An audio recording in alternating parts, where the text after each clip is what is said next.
I treated my dad to a shiny new Mercedes-AMG, luxurious blacked out with a personalized interior that I had custom stitched. The type of vehicle that captures attention even in the heart of Dallas. It nearly ate up my whole pay for a year. However, the automobile was irrelevant. It pertained to his approbation, which I had relentlessly pursued throughout my whole life. Perhaps he'll notice me this time, I thought to myself. On this occasion, perhaps he will express his pride. He was wrong. His subsequent actions and words pierced me to a point where I've never been the same. However, that was far from the actual twist. The secret ingredient had been patiently waiting in my bag the entire time. Within a white envelope folded, the findings of my DNA test would blow my world apart. My father, Frank Carter, slandered me and erased me in front of his legion of fans. It confirmed what I had suspected all along, but had never dared to accept. Did not grow up with me. Not only did that package include a genetic fact, but it also contained the conclusive evidence of a lifetime spent emotionally alone. It all came down to one moment: the automobile, the party, the speeches, and the toasts. When I got to my feet, met his gaze, and spoke the things I could never take back. Healing yoga and forgiveness are all terms used to describe breaking cycles as if they were delicate flowers. It may ruin the only family you've ever known, but sometimes you have to rip open the truth with both hands to break a pattern. If you've ever felt worthless after giving someone your all, pay close attention. This isn't solely my narrative. Maybe it's also yours. Hey there, I'm Madeline Carter. At the age of 32, my life may appear flawless to those who observe it from the outside. I reside in a downtown Chicago high-rise that has views of the skyline, a wine refrigerator that I put to good use, and a well-deserved walk-in closet. For those in the financial industry, I have created an ideal career path. Head investment strategist in a leading national firm. Inside boardrooms, I am not only a survivor, I am the leader. My position has the type of title that causes people to stand up straight. I formerly exhibited the type of self-assurance that caused guys to undervalue me. A salary that allowed me to move out of a friend's couch and into a penthouse in just 5 years. When I entered my father's house, though it was all moot, since Frank Carter believed that, it's no secret that I've always been the tough one. As children, we appeared to be the ultra-polished, ultra-powerful, picture-perfect Kennedys of Texas. With a chilly look and a municipal permission, my real estate billionaire father Frank could transform dirt into millions. No matter how piercing the comments hurled over the dinner table, where my Southern belle Mother Evelyn knew how to grin without blinking. Lastly, there were the children. The golden son was Ethan, my elder brother, who was 3 years ahead of me. Prominent quarterback. Received awards upon graduation from SMU. Upon receiving his diploma, he immediately assumed control of the Carter Development Group. Legacy was written all over him. My younger sister Lila was the one who stole the show. My 2 years have passed, subtle, kind, and diplomatic to the extreme. She was an expert at calming storms, evading our father's watchful eye in a way that guarantees safety from harm. With only one word and a hint of a grin, she could calm down a tense dinner party. Afterwards, there was I. Things were questioned by me. It was me who declined. Individuals who were dissatisfied with the family company, the Dallas social circles, and the prearranged introductions to suitable young men. I was accepted to Wharton, but settled on Chicago for my undergraduate studies, because I always felt that in order to truly discover who I was, I needed space. What about that choice? When did I forego the Carter plan? My independence and his ego were at odds from that point on. His term for it was betrayal. To me, it was a matter of protecting myself. He should honor a daughter who managed to fund her college education independently through various means such as scholarships, internships, side jobs, and ramen nights. Considering she rejected favoritism and fought her way up Wall Street without ever mentioning the Carter name, you'd think he'd be impressed. But no, the only advice I ever received was to enjoy it while it lasts real estate, builds wealth that survives recessions, or finances just gambling in a suit. His answer was, guess they needed another diversity hire, even after I was promoted twice in a single year. It seemed as if he took offense at each of my achievements. It was as if he saw less of a Carter in me with each independent stride I took. The point is, I persisted in my efforts. I insisted on bringing an expensive bottle of wine and a fake grin to every family gathering, dressing modestly, speaking respectfully, and concealing just the right amount of yourself were all things I managed to maintain. I was hoped things would turn out differently this time. Hint, it was never going to be. My bonus finally touched 6 digits on his 65th birthday, and I did something that in hindsight seems almost sad. We just acquired an automobile, not any old vehicle.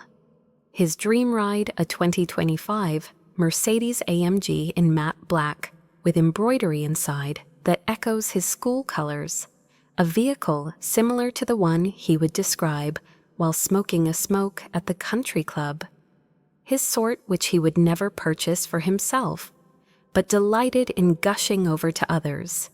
He wasn't the reason I bought it. I don't think so. A shattered piece of me wanted him to see me, so I purchased it. To settle for me. Something was staring at him for a brief while as he used the key fob to open the package. An evanescent, similar to, say, pride, much obliged. Unfortunately, it didn't last long. Did you hear what he substituted? His usual words, "Madeline, this is too much. Why are you arguing this point?" Keys were taken by him. I put it in the garage. I kept quiet about it. Forgot to express my gratitude. As I lay in my hotel room that night, I stared at the ceiling, held a glass of wine in my hands, and attempted to convince myself that it didn't matter. That being said, I did. My wallet was about to burst at the seams from that DNA test I'd done just for fun a few months ago. Finding out wasn't my intention. Frankly, I hadn't. One of those genealogy kits was an innocent curiosity at first. Learn my Irish ancestry, construct a foolish family tree.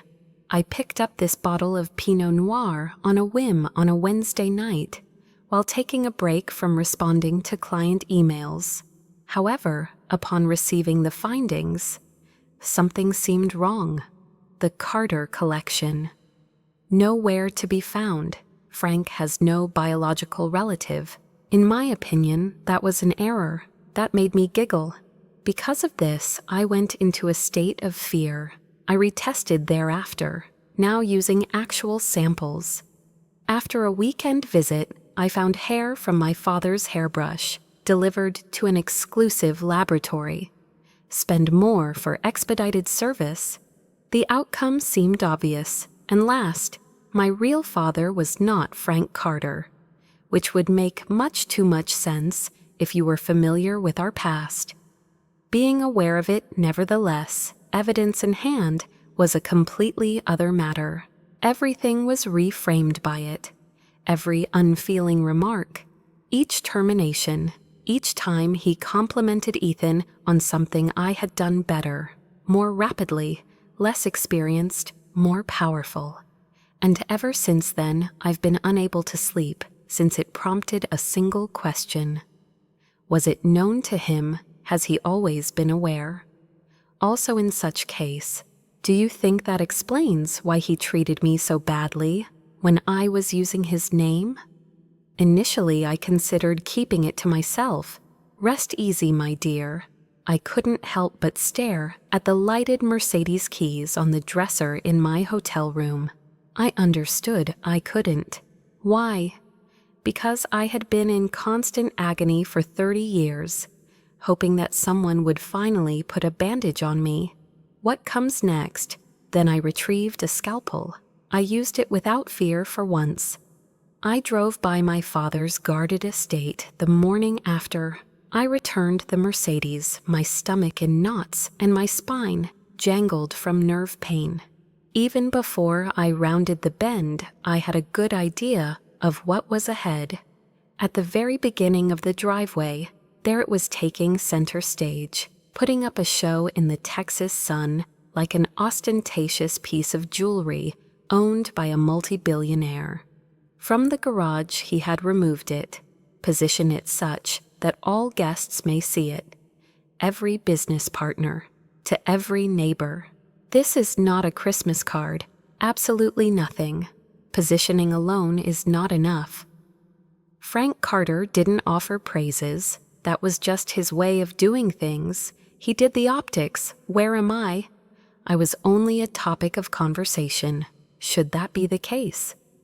Unbeknownst to anybody, the tension had always been present. However, it had now transformed into something else entirely. A more challenging task, something long-lasting. Coming home with my first honor roll award in hand, I was 8 years old and absolutely delighted. After staring at it for 3 seconds, he finally spoke out asking, "Only a 96. The remaining 4 points were nowhere to be found. He inquired as to if I had recalled to trim down for the live finals when I was 15 years old and had won the National Debating Championship. He shook my hand as if I were a business friend, not his daughter, when I graduated valedictorian and chose University of Chicago over his beloved SMU, Frank Carter's preferred method of expression correction. Furthermore, the purpose of correction was never to improve you, but rather to highlight your authority. As a first-year intern, I'll never forget how thrilled I was to get the opportunity to observe a portfolio manager. I was hoping he would at least compliment me and ask me some questions. How did he react? Are they really allowing college students to observe meetings now? It seems like they're in a real bind. An asterisk was appended to every single achievement in my life by him.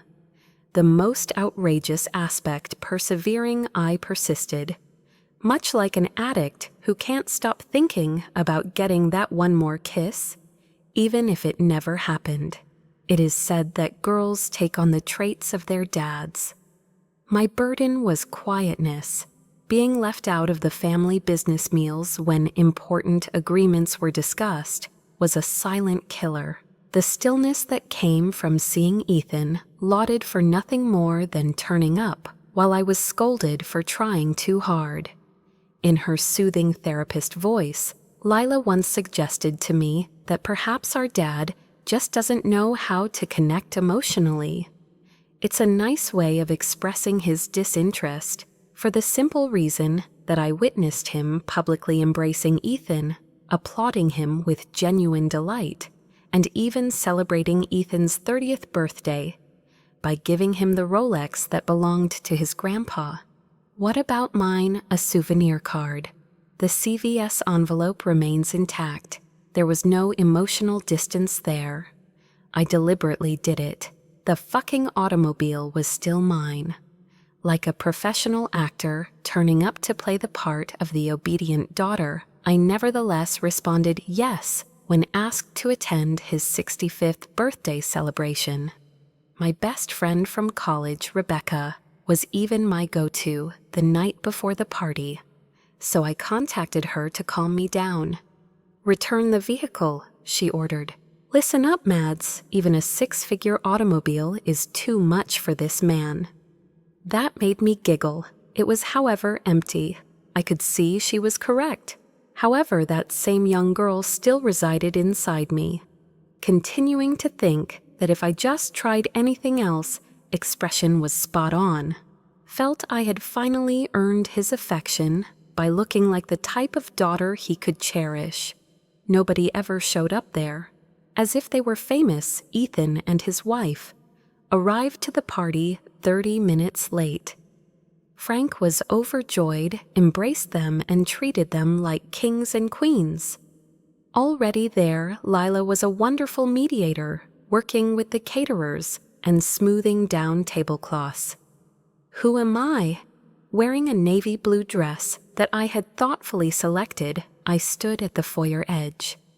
The garment exuded authority without being forceful or dull. That outfit that made you feel like you deserved to be seated at the head of the table. However, nobody extended an invitation for me to take a seat.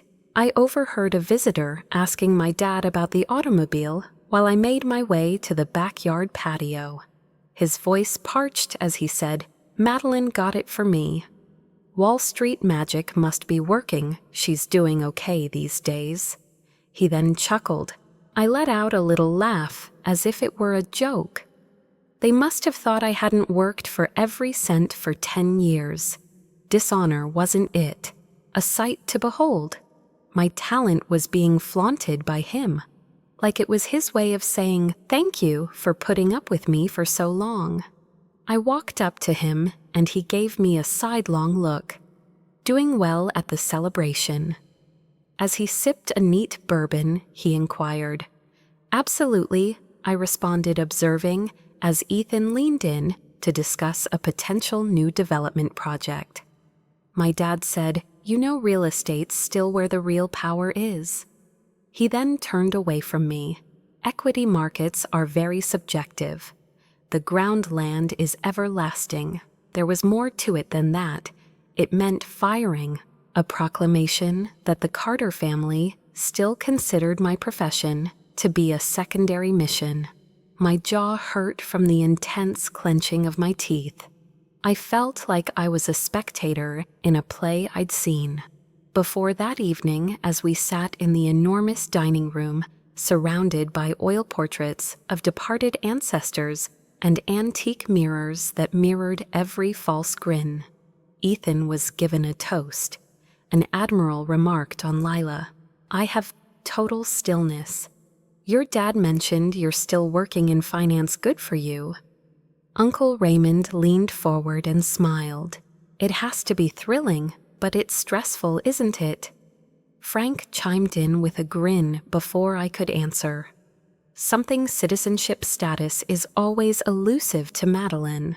Seems to be at a loss when it comes to building. It wasn't even the words. Yes, the tone was it. How arrogant. The absolute conviction that my achievements would fall short of being deemed a lasting legacy, regardless of how much I achieved. And then I lost it. Internally only. I am not ready just yet. However, I felt a fracture open deep within me. Remove any debris. I could feel the pulse pounding in my ears. I watched as my steady hands reached into my handbag. Feel the mailer. The burden was palpable, faint but inescapable. The sharpness of a reality that sliced through memory. Around the table, I peered at the guy who had nurtured me in a spectral fashion.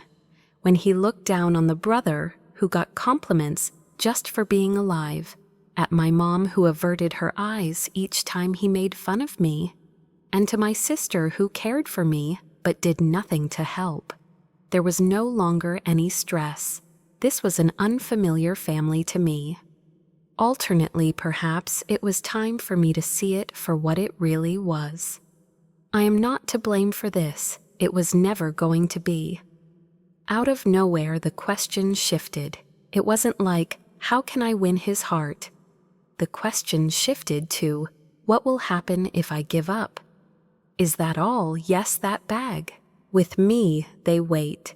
Severe fire, demanding, confronting me with a challenge in order to be honest at last, as a performance dinner was. And my loved ones, sure thing, they were exceptional performers. with its enormous mahogany table that could accommodate 20 people, yet nonetheless managed to seem frigid. The dining room resembled a corporate boardroom that pretended to be more cozy. Ornaments made of crystal, white porcelain. The price of the flower bouquets was greater than my first apartment. The attention to detail was meticulous.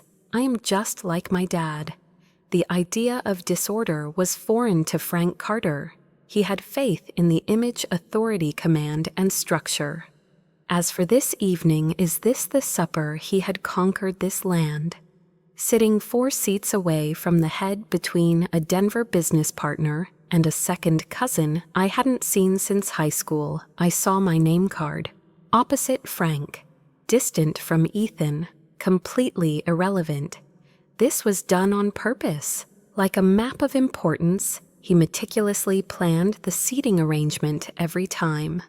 My home, though, every word was conveyed. Obviously, Ethan was standing to his right, ensuring that he was a firstborn. Like a presidential family, his and Rachel's children slid in. On his left, Lila lingered just far enough to defer, but near enough to whisper. At the opposite end of the room, my mother Evelyn sat, her demeanor exuding an air of mystery, as she smiled poisedly and kept her mouth shut. As I sat down, I straightened my outfit a bit and breathed more steadily. It was something I hadn't resolved to do yet. I am not ready just yet. In my handbag, nestled between a compact and a lipstick that had not been touched since cocktail hour, was the envelope. A detonator, not only a test result. Plus, when opening it, reassembling the fragments would be an impossible task. Yet he eventually got to his feet. I am holding a bourbon glass, teeth straightened. Like a well-rehearsed speech, his voice was silky smooth. Frank started to speak, his baritone muted by the sound of cutlery. I would like to express my gratitude to each and every one of you for being here tonight. A half-century. I am thrilled. The legacy we leave behind is nonetheless of paramount importance to me. This table, too, is this the family in question? I am most proud of that. My hand clenched around my wine glass. The past, legacy is eternal. Ethan was signaled by him. Beyond Dallas, my son has taken the Carter Development name. His latest Austin property, first-rate land, audacious plans just like us. Greetings and salutations. Squeezing Lila's hand, he turned to her. Lila, what a remarkable woman. Keeping up with her new job at the clinic, volunteering for the municipal board, and yet managing to host family meals with her mom's help. Cracks a smile, extra clapping, as Lila flushes. After that, total stillness. There will be a brief pause. The room seemed to be holding its breath as a whole, because it was well knowledge that there was just one child remaining. However, he omitted my name. Rather than that, he spoke an even harsher remark. Now, about my middle kid, achievement may take several shapes and sizes. A few individuals are always trying to get the next title, high praise, calculations made on a spreadsheet. A few trembling giggles escaped. A pulse went through a vein just below my eye. He continued by lifting his glass once again, saying they call it ambition. But here in our family, we think that the key to success is not seeking approval from faraway towers, but rather from creating something that will endure. It was a toast. People took sips, except me. Reason being, that wasn't a toast, it was a projectile. And right then, it seemed obvious to me, it was this. For my purse, I fumbled. As if it were on fire, my digits brushed across the page. With care, I removed the envelope and set it flat on the white tablecloth before me. Near me, sounds of clinking silverware, light-hearted laughing, and courteous remarks filled the air. I was, however, in another place. Amidst the stillness, pristine and unclouded, My feet hit the floor. The legs of my chair made a little scream sound as they slid back on the shiny wood floor. A mere hint of noise was enough to turn people's attention. Talk came to a standstill. Between bites, forks froze. Not even Frank could finish his thought. I calmly clutched the packet, neither trembling or furious. No longer an issue. A steady but forceful, "Thank you for the speech, Dad," from my lips. "You seem to have a natural talent for leaving out details." Looking away, he blinked. It was a cough. Keeping my distance from the table, I went on. "However, I had the idea that maybe we could incorporate some reality for once tonight." I placed the envelope in front of him, after maintaining eye contact with him throughout. He wrinkled his forehead. He refrained from touching it. "I am not ready just yet." Nevertheless, he was aware. Yes, he was aware. As I drew nearer to myself, I smiled in time with the others around the table. I could see members of my extended family business partners and those who had seen me at these meals for years. Like it didn't hurt each time he slipped by me unnoticed. I continued, my voice unwavering. "I've devoted my whole life to winning your approval." As a senior, I was named valedictorian. The Carter name was irrelevant to my promotion success. I created an item, a genuine and personal creation. Still, it fell short every time. I turned to face Frank again. "Because you knew deep inside that, did you not?" Unease spread like wildfire throughout the space.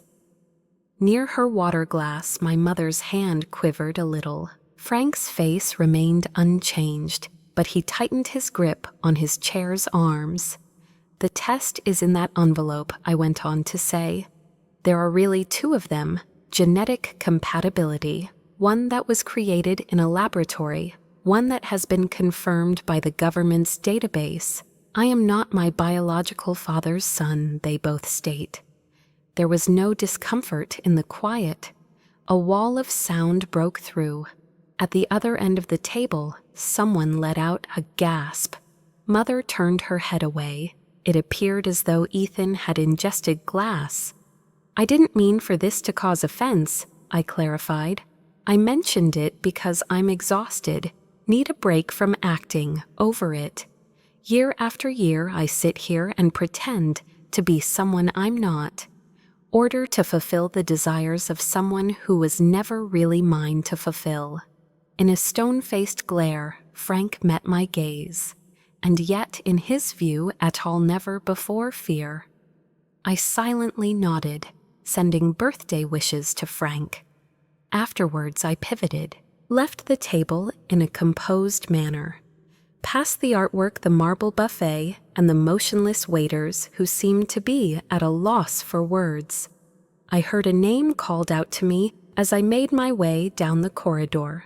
Not my dad. "Hi, Lila." Mads, hold on a second. However, it was not the case for me. Stepping out into the balmy Texas night, I left the house. The dense but gentle air around me like an unanswered riddle. The driveway was occupied by the Mercedes, remains radiant. He is still the one. However, that won't last forever. I had preserved the spare key. I pressed the ignition key after taking a final glance at the home, the well-staged illusion of the Carter legacy, as I got behind the wheel. Purr went the engine. The gates swung open.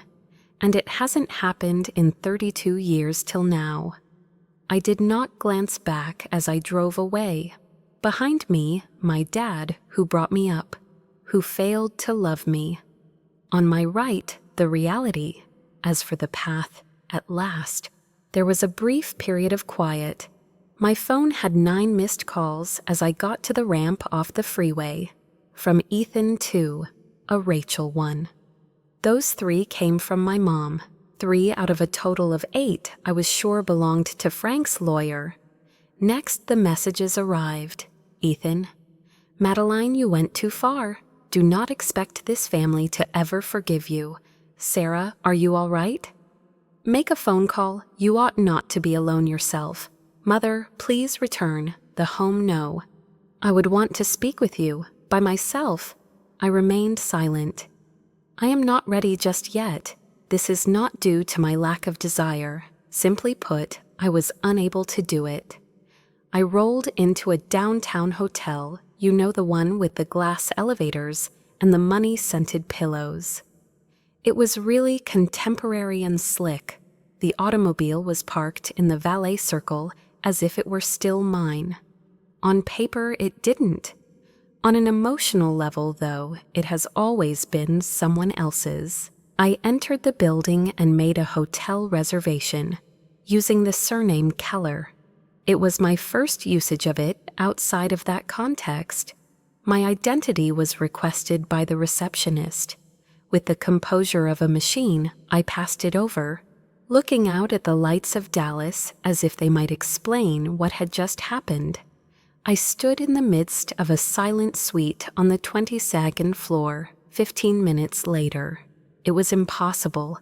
The holes in a falsehood so profound cannot be shown by light sources of sufficient intensity. There was a real-time implosion in my household. What about me? Not a single thing. No solace, calm down. No fear at all. No substance at all. The building had been on fire for years, and I hadn't realized it until now. I soaked in a lengthy, steaming shower. Let go of the mask, the act, and the stress. Until my flesh became chafed, I scrubbed. Ensconced in my robe, I perched on the bedside table, allowing my phone to buzz itself to weariness. Today there have been 17 calls that have gone unanswered. Message number 28. Lila was the source of the final 3. Lila, Dad messed up. Sort of. Lost it. In front of everyone, he opened the envelope. Lila said, "I really need to know where you are," Lila asked. "Please assure me that you are safe." Even yet, I remained silent. Simply put, I didn't have to apologize this time. I thought so, to a person, because for 32 years you caused me to question my own worth, in order to transform love into a scorecard, because I pretended like I owed them anything in return for their respect as human beings. Where does Frank stand? At last, Frank was experiencing the sensation of the mirror reflecting back at him, so he can see himself unfiltered, in the absence of electricity, nothing more than a guy yelling about how uncontrollable it is. Plus, I failed to empathize, completely non-existent. Observe how they unfurl. Permit them to lie in the muck that I didn't make, but had been carrying about since I was a little girl. I say they contact the attorneys. The therapists can be contacted by them. They need to start referring to things by their proper names. For the simple reason that I had stopped acting the part. No one had to explain anything to me. The dynasty needs Ethan to protect it. The fact that Mom buried beneath me like a landmine needs to be dealt with. Frank Carter, a real estate tycoon empire builder and Texan icon, should find out how to spin a family feud that he never believed I'd be brave enough to reveal. His spinning abilities were astounding. His voice could be heard. The option to file a lawsuit is his. However, it was irreversible. Everyone knew the truth. What about me? The time has come for me to be liberated. I felt a weight I'd never felt before. The next morning silence when the light of day broke through the curtains. And it's not only about being silent, not being guilty. The freedom from having to justify my actions. Standing barefoot by the window, I poured myself a black coffee and watched as the skyline of downtown Dallas stretched out into the distance. Wide streets, glass buildings, and life as usual filled the air. However, there was something that had, I am. Now that the truth had finally come out, I felt a profound sense of, there was no sense that I was harboring a secret. that had been placed by another party. The name mentioned under probable biological father shocked me, so I retrieved my laptop, entered into the secret account where I had hidden the findings and gazed at it. Morales Victor, aged 59, mechanical engineer, Cali, San Diego. Plus that was about it. A simple date of birth, a college. One of the alumni newsletters features a fuzzy photo. Subconsciously, though, I understood that I could get by without more. The only courteous way I could think of to get in touch was via a brief, thoughtful email. Greetings, Mr. Morales. A DNA test I had done not long ago linked us. I don't anticipate any reaction from you, and I can see how this may be unexpected. I am not here to cause any trouble for you. However, I do possess inquiries. You have my sincere desire to speak with you if that is possible. Best regards, former Carter employee, Madeline Keller. Yours truly has my signature on it while I waited. The response arrived 2 days after that. It wasn't long. Extreme caution. Kind though. My dear, I wanted some time to think over your message after receiving it.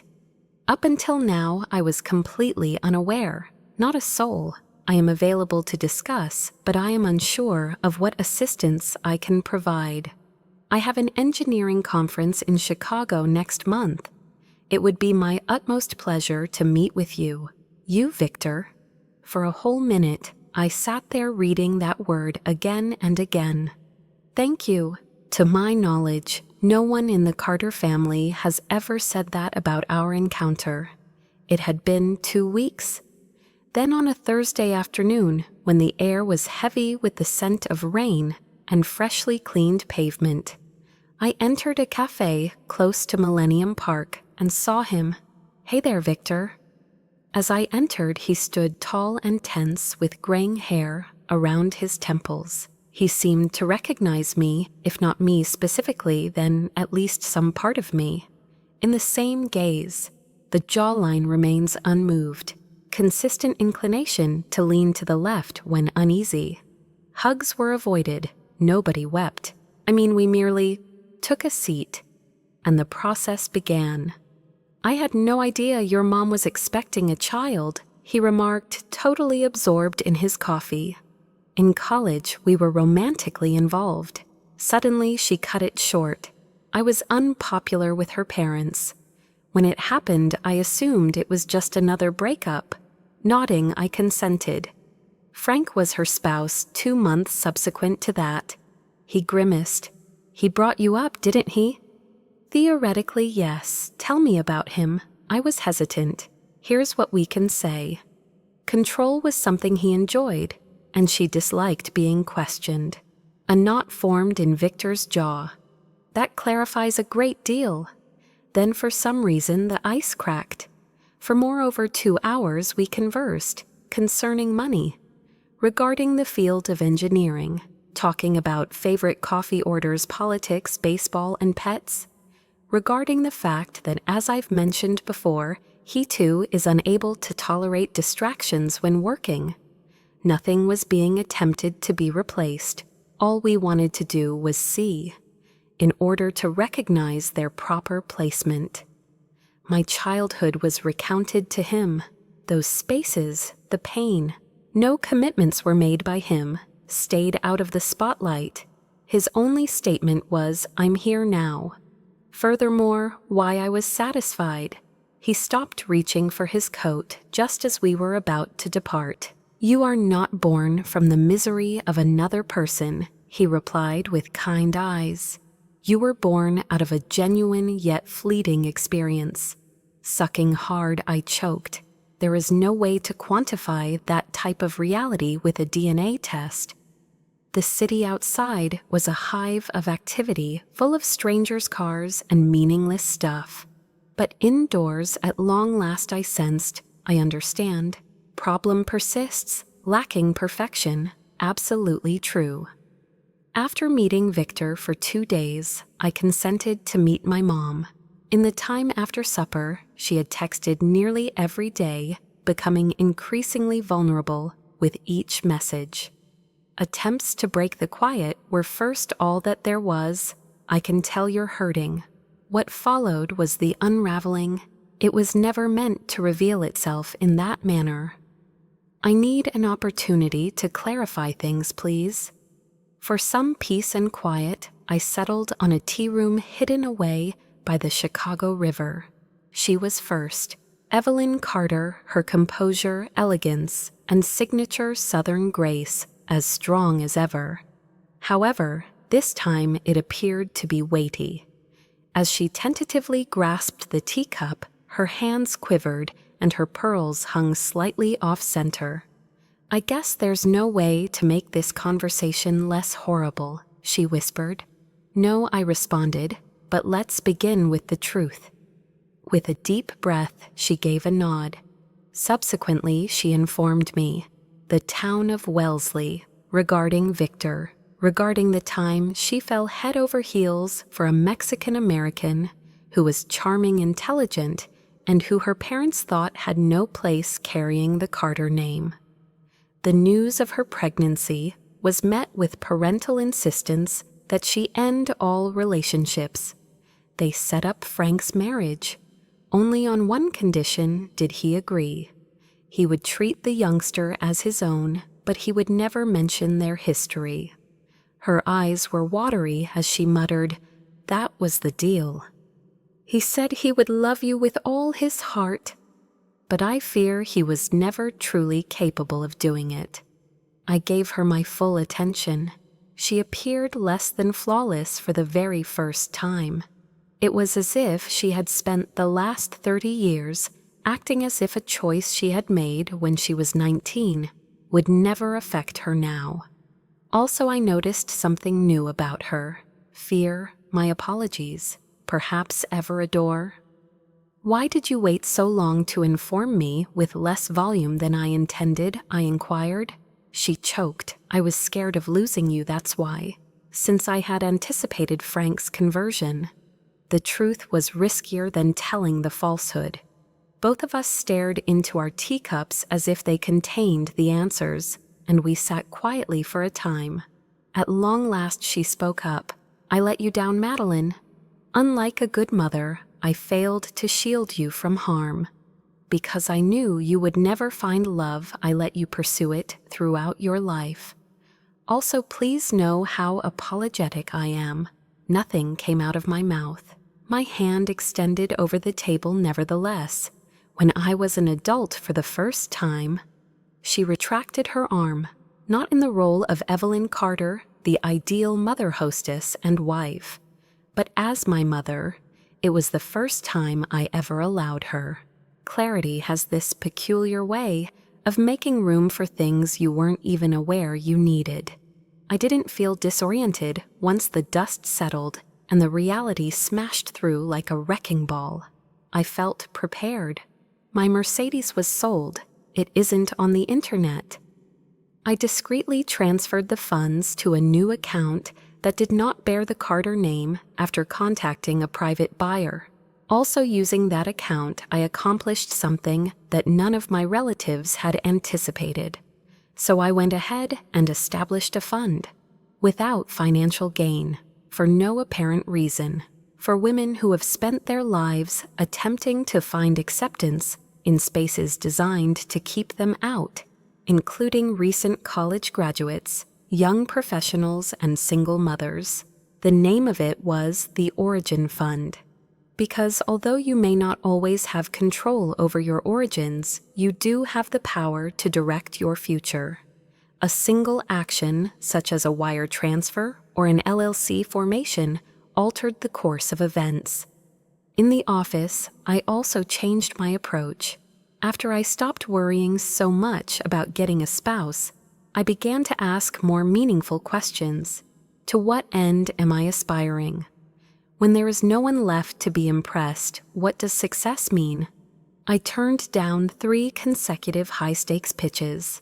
I skipped a week of work for no apparent reason.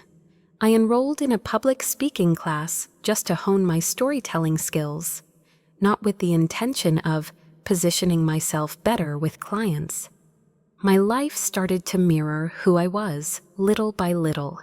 This is not the version of myself that I had manufactured in order to fit in. The one that was made under duress, pressure, and guilt is not this version. Madeline, please. And what was the biggest shock? I brought Lila along. A month following the aftermath, she arranged for a flight to Chicago, reserved a hotel room, and armed with 2 cups of coffee and a folder of notes arrived at my front door. "I would like to be included," she declared with a smile. "Not merely the fund, I mean you." Our conversation that night spanned hours as we sipped inexpensive wine and shared stories about our upbringing in a secretive household, our struggles with self-discovery, and the meaning of forgiveness. Nothing was excused by her. Simply put, she chose me, for reasons other than duty, without remorse. We chortled, we sobbed, and that was the first time either of us felt truly equal to the other. No, not in the roles of peacemaker and pariah. However, as women, we are re-establishing a lasting legacy. Truth, according to some, is the ultimate liberator. What follows, though, is a mystery. The lack of sound is something they gloss over. About the peculiar sensation of no longer having to exert effort, put on a show, or beg for validation of your value. I put a man's approval as my yardstick for worth for 32 years. I molded my performance, my decisions, and my successes to be something he would ultimately praise. Now, though, at last I understand. The sound I was anticipating wasn't a lack of applause. My own voice was playing, plus it persisted throughout. Departing from a family story you were brought up believing in can be a painful experience. To me, it's like being betrayed. Similarly to being left behind, like failure. But really, it's freeing, for the simple reason that breaking up with those who have loved you for what made them comfortable could be the most radical thing you can do at times. No, not at all. That version of yourself, the one that interrupts inappropriately, takes a different road and declines requests when they anticipate a positive response, that version. She's not let me down. A survivor she is. Forgiveness, I used to believe, meant feigning indifference to the pain. To choose peace over conflict is one consequence of forgiving someone I've come to realize. However, this in no way implies welcoming back those who are incapable of building relationships. What it signifies is that let go of me, plus I let go of the pressure to always prove my worthiness. What I've discovered, and perhaps you should hear it as well, is this: genetics do not determine every aspect of a family. People you choose to be around, rather than those you are born into, may often make you feel the most visible. You are easy to fall in love with. Perhaps your upbringing instilled in you the idea that love is conditional. Your honesty is audible. You can't be free without it. Especially when it becomes a weapon against you, it is not your place to mend another person's brokenness. You are free to depart, no matter the relationship, despite the discomfort, so long as you aren't completely clueless just yet. The reality. No, I am not sorry that I told them. In the end, I'm glad I walked away. For the simple reason that that little girl who sat through meal after meal, wondering how she might earn love, at last she had her wish granted. Unrelated to Frank, this is not Evelyn's position, not even Victor could help. Except when it comes to me. If you're sitting at a table and have ever felt invisible, then this is for you. If your heart is racing while you listen, listen up. There is support for you. Additionally, how much are you worth? It was always set in stone.